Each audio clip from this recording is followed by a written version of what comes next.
Je vais parler de, say you're just starting out and you're already 30 something, all right, right? Is that too late for fire? I mean, I'd say it's never too late to any and everyone, so of course not. But in this particular scenario, right, let's assume someone with at least a reasonable starting point as well, okay? What advice would I have?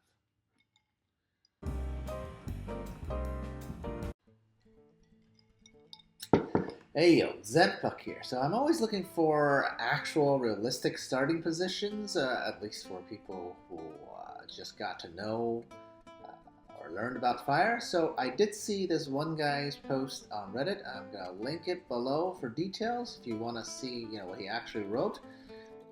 So I thought it sounded, well, actually like a regular guy. So I'm gonna just TLDR it, right?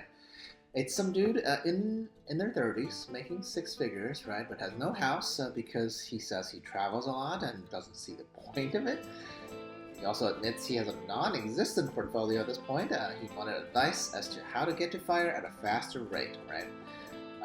Other relevant details that currently he has 20K in the bank. Again, no other debt. Now, most of the comments are just about, hey, OP, you're doing fine, especially compared to the average American. If you want to feel good about yourself, there's some generic advice. I am no different, of course. So these are really just my 2 cents on a generic dude that I think this original poster would represent, right? Because I think his situation is actually relatable, certainly more than the oft repeated rare examples of, young millionaires that exist in the fire echo chamber, right? So if you too are someone who's doing, reasonably okay, I'd say, but also isn't exactly a youngin anymore, what are the best actions to take to maximize your chances of success for fire? Of course, I love giving non-specific advice, but I'll rant like I'm talking to a specific person, though, still, okay? Anyway, if you're intrigued by what I might say, please subscribe, like, comment, share, and all that social media buzzwords, or do whatever you want, okay? Because I am rich enough for me, and I'll be great regardless. So point one, right? At the age of 30 and upwards, making six figures is, I'd say, only pretty good, okay? Not great or the best, okay? I say this because most people, when they say, six figures, really, they just mean barely over 100K. That's totally fine for living in most areas in the Western world outside of the very high cost of living bubbles like New York City or the Bay Area. But for the sake of reaching fire, though, I would say at this age you should be aiming for the mid six figures, okay? Once again, I hate reading this term on the internet because people who make 150K mistakenly think that's mid six figures. That's just not true, okay? Mid six figures would be 500K, so the middle between 100K and 999,999, okay? And there's not that many people that work for employers that make that amount of money, okay? Frankly, I think that's still okay to aim for that, right? You've got to at least aim for the moon, right? Because if you aim for the 500K, maybe you'll land in, 200-300K zone.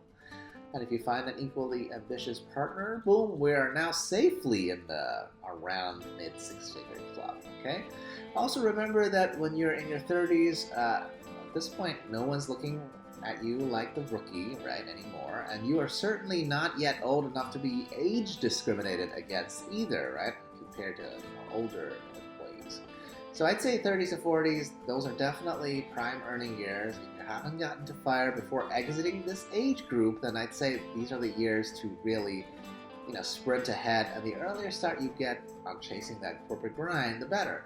Remember, at least you have a goal that exists before, to exit really, before you're actually old, unlike the rest of the corporate climbers that you'll meet, right? So at least psychologically, you should have an advantage here. Now my second point, right? I definitely want to work out a more long-term or long-lasting housing situation, okay? The OP in the post was rather dismissive about owning real estate, and frankly, I found his reasoning to be quite lacking, right? What he said was, I travel a lot for work, so permanent housing doesn't make sense to me. Like, what? I mean, when you travel for work, do you not still pay rent for the entirety of your work travel still?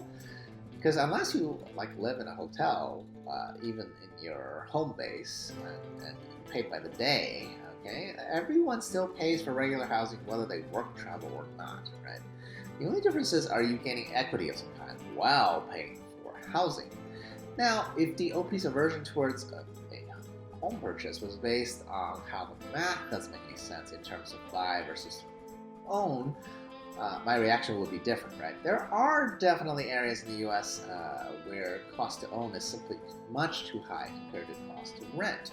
But those are the minority of cases. Generally speaking, I'd say if you're in your 30s, you should think about buying a house or apartment, right? Buying a home.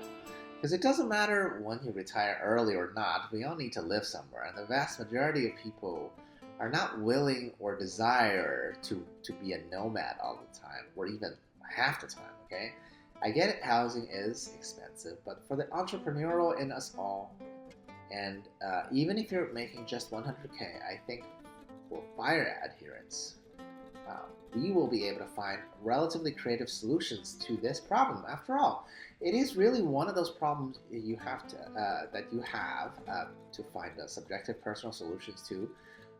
But you only need to find it once, maybe twice, maybe at worst like a handful of times in your entire lifetime. So, really focus and see what kind of house hacking or whatever, van life, whatever it is, you can figure it out.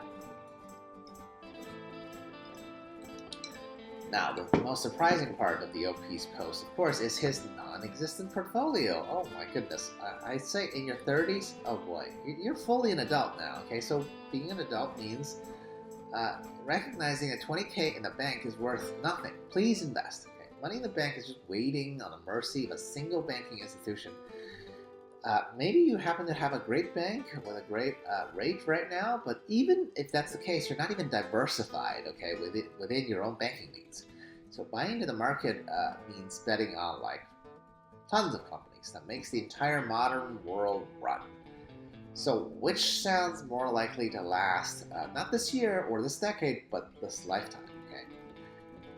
Now, of course, there's a detail that the OP shared that I want to mention that maybe justifies why he feels this way, which is that he grew up poor and, probably didn't have any good, financial role models, right, that thought investing in the stock market was anything but gambling, okay? I do understand, but I want to refute this claim, okay? The stock market absolutely can be used as a haven for gambling, okay? If you day trade, you're gambling. But if you're actually investing, right, either by doing long-term research, using your brain, or if you're lazy like me, just putting money in index funds, then there's no excuse not to be investing, okay? Maybe you had bad role models, maybe you didn't know when you were young, but these days the internet exists, and I'm here to tell you, if you want to actually have money work for you, please invest, okay? Just do it. So, in conclusion, do I think the OP is late in the game for fire? Not really, okay? At least he doesn't have any debt, right? Has a reasonable paying job. That's what makes him ahead of the curve against most people, right? But is he very well optimized? Also no, right? Because he doesn't have any assets except for cash. So there is a lot of areas to improvement, right? And that's not a bad thing to say about someone from my point of view. After all of us, including me, we can all be still slightly better optimized. No one's perfectly optimized, right? So at least this dude at 30-ish is smart enough to be asking, people who are further along the journey for advice, right? So here I am extrapolating to everybody else in this same group, similar group, right? Who's also not in the super pressed camp. Just maximize your earnings, you invest in your assets, like the real estate or stock market, preferably both. But advice is very simple. There's no better things or no better time to do all of that than right now. Right? All right. Cheers. A la prochaine.